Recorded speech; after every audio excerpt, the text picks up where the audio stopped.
Hi everybody. Within the previous video I showed you how we can measure the viscosity by using this apparatus. You know, the time that it takes for the fluid to flow from the level of A to the level of B, and based on the time that we have the pure solvent without any polymeric particles in it, the time that we measure the uh, viscosity 0, okay, and the time that we measure the viscosity in a solution containing the polymeric particles, we have the normal viscosity here, you see, and their ratio gives us the relative viscosity. And by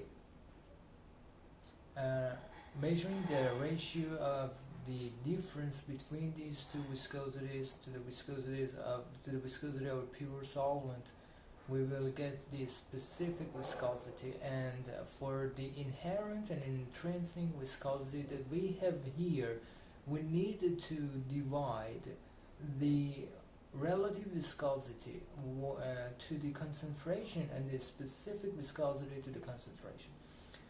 For the rest of this video, I want to tell you how we can use these two equations, let's say expressions, experimentally to get into these two plots and reach to the intrinsic viscosity, and use finally this equation, the Markowicz-Sakudara equation, to get the molecular weight of our sample. Well, here you see that two expressions have been defined. One of them is based on the relative viscosity, which is divided by the concentration, okay, and this is the Kramer equation. You see here we have the inherent viscosity, the relative viscosity divided by the concentration.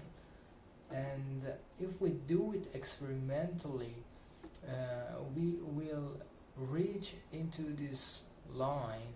We will plot this line that I can show you here, and the intercept with the y-axis that we have here shows us the intrinsic viscosity. On the other hand, for this plot that we have here, we use the specific viscosity divided by the concentration, and we use this equation, and finally we will lead to this expression for the relative viscosity.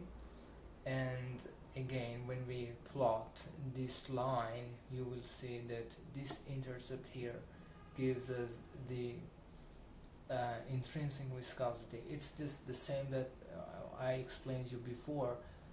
And just remember that this is called the Huygens equation. So the Huygens equation takes the advantage of the relative viscosity you see here, eta r, and the Kramer equation takes the advantage of the I'm sorry, I have to say it again. The Huygens equation takes advantage of the specific viscosity, because you see here we have the specific viscosity divided by the concentration, and for the Kramer equation we use the relative viscosity divided by the concentration. And finally we will have these two plots, and if they interpolate at the same point, we can conclude that we have done all the things correctly, and we had reached into a one intrinsic value of the viscosity. So this viscosity is the one that we can use by this equation to find the molecular weight of our polymeric particles that we have. This is the one that we just measured experimentally, this is the one that we are looking for. And what is this K and A? The K and A, as I told you within the previous video, are the values of the Markov constants, and the amount of A is going to be something between 0.5 and 0.8, and the amount of K that is different compared to different polymeric particles. You should find them within the literature. Well, I just have to say something that the intrinsic viscosity and the specific viscosity, there are two equations which relate them together, and then we have some other equations here that I'm not going to talk about because it just takes a lot of time, and this is something that you can do on your own to reach into these equations and to realize how we can calculate the molecular weight by measuring the intrinsic viscosity. But just remember, this is the most important part that I want to remind you again, that for measuring the intrinsic viscosity here, which is the intercept of these two plots, we have to experimentally change the concentration of our samples and measure the relative and the specific viscosities by these formulas. So the relative here and the specific one here, okay? So these are the ones that it's easy to measure, okay? And when we do it at different concentrations and we just plot the value of the relative viscosity and the specific viscosity with respect to the concentration, we will get two different plots which will finally interpolate at the same, let's say, point on the y-axis, and this is the time that it gives us the intrinsic viscosity, and this is the time that the concentration is going to get into zero.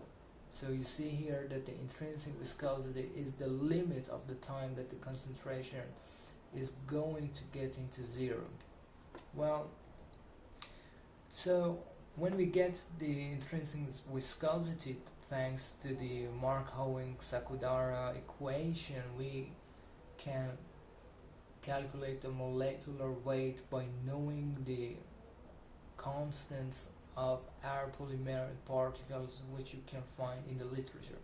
But just keep in mind that what we have done here is for monodispersed distribution of the polymeric particles, and when it gets to the polydispersed polymers, we have to make some assumptions as they are explained here.